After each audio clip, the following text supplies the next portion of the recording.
नमस्कार, मैं doctor Vinod Rai, consultant neurologist CHL hospital.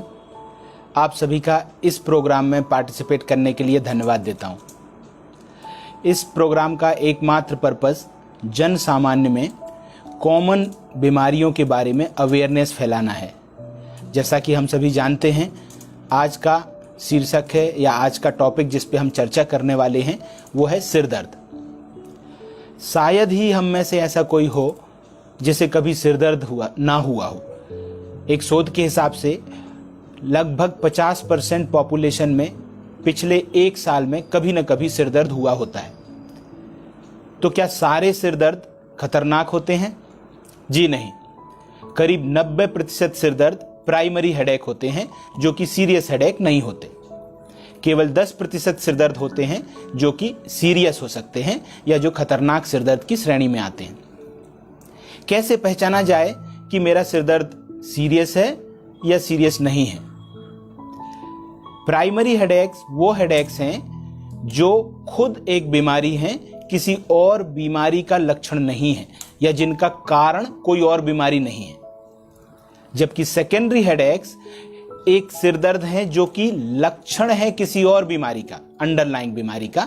उदाहरण के लिए जैसे हम समझें, ब्रेन में अगर कोई इन्फेक्शन है, कोई गठान है, कोई ट्यूमर है या सर्दी जुकाम है या कोई ड्रग्स विड्रॉल है, ये सब भी सिर दर्द पैदा करते हैं और सिर दर्द इन बीमारियों का एक लक्षण के रूप में होता है। जबकि प्राइमरी हेडेक्स में सिर दर्द के इवैल्यूएशन में, CT स्कैन, MRI में कोई और बीमारी नहीं मिलती है और सिर दर्द एकमात्र लक्षण होता है और वो खुद ही बीमारी होता है। प्राइमरी हेडेक्स मेनली 3 तरह के होते हैं, जिसमें सबसे कॉमन होता है टेंशन टाइप हेडेक, दूसरा है माइग्रेन और तीसरा है क्लस्टर हेडेक। माइग्रेन और टेंशन टाइप हेडेक मेनली 90% सिर दर्द बनाते हैं प्राइमरी हेडेक के। सिर्फ 10% लोगों में कुछ और सिर दर्द होते हैं जो कि प्राइमरी हेडेक के कारण होते हैं। इसका मतलब यह है कि अगर आपको सिर दर्द है तो बहुत ज्यादा चांसेस हैं कि आपको माइग्रेन या टेंशन टाइप हेडेक होगा।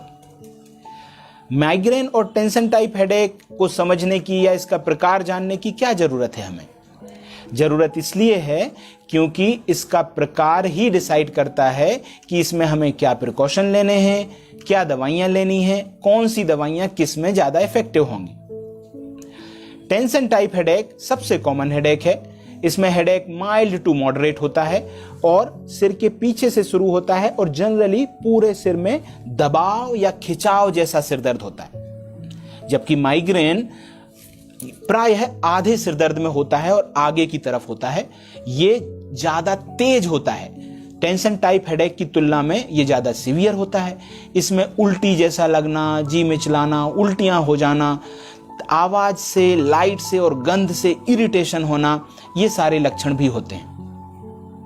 माइग्रेन के पेशेंट्स अधिकतर हॉस्पिटल या डॉक्टर तक पहुंच जाते हैं, जबकि टेंशन टाइप हेडेक के मरीज सेल्फ मेडिकेट करके या काफी दिनों तक हेडेक को बर्दाश्त करते हैं।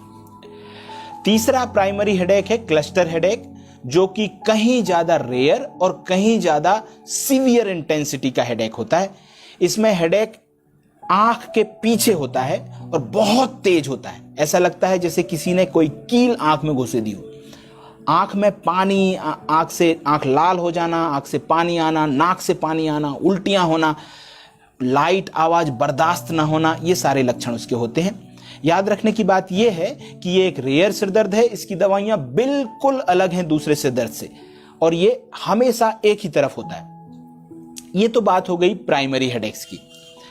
सेकेंडरी हेडेक जो कि खतरनाक हेडेक समझे जाते हैं, जिनका अंडरलाइंग कॉज ब्रेन में होता है और उसको पकड़ना बहुत जरूरी होता है, क्योंकि जब तक आप उस बीमारी का ट्रीटमेंट नहीं करेंगे आपका सिर दर्द पूरी तरह ठीक नहीं होगा।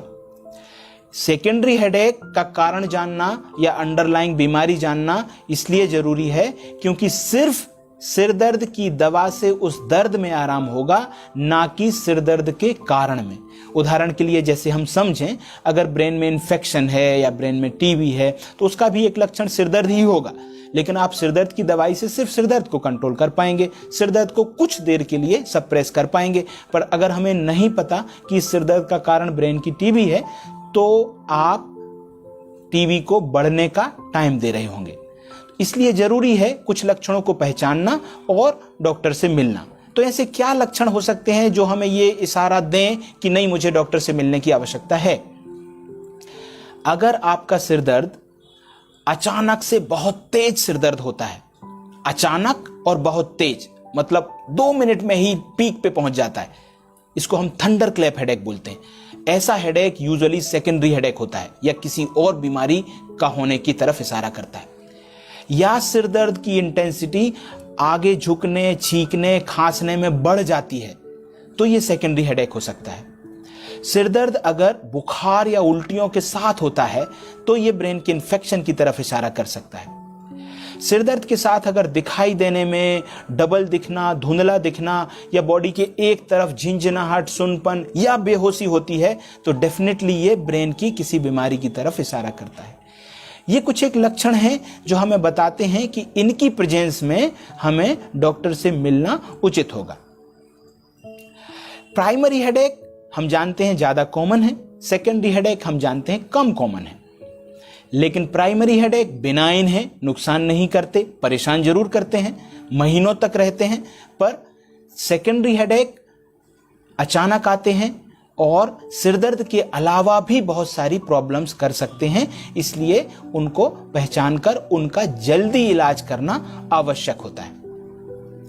अब बात आती है, क्या हम सिरदर्द से बच सकते हैं? सिरदर्द से बचने के लिए कुछ ट्रिगर्स होते हैं, सिरदर्द के कुछ सिचुएशंस होती हैं जिनमें सिरदर्द होने की रिस्क ज्यादा होती है। उन सिचुएशन से बच के हम सिरदर्द को कुछ हद तक प्रिवेंट कर सकते हैं। यह जानने के लिए कि मेरा सिरदर्द किन चीजों से ट्रिगर होता है, जरूरी है एक रिकॉर्ड मेंटेन करना, और इस रिकॉर्ड को हम हेडेक डायरी बोलते हैं। जब भी आपको सिरदर्द होता है, आपको सिरदर्द होने के पॉसिबल ट्रिगर या कारण समझ के लिखने की जरूरत होती है। मान लो आपको लगा कि नहीं, कल रात को नींद अच्छी नहीं आई थी, हो सकता है उसके कारण हो, या कल रात में खाने में ये खाया था, हो सकता है इसके कारण हो, या कल बस का ट्रेवल था, हो सकता है इसके कारण हो, या कल मौसम में कोई चेंज था। जो भी आपको पॉसिबल लगता है आप नोट डाउन करेंगे। हो सकता है उसमें से कुछ सही हो सकता है उसमें से कुछ गलत हो।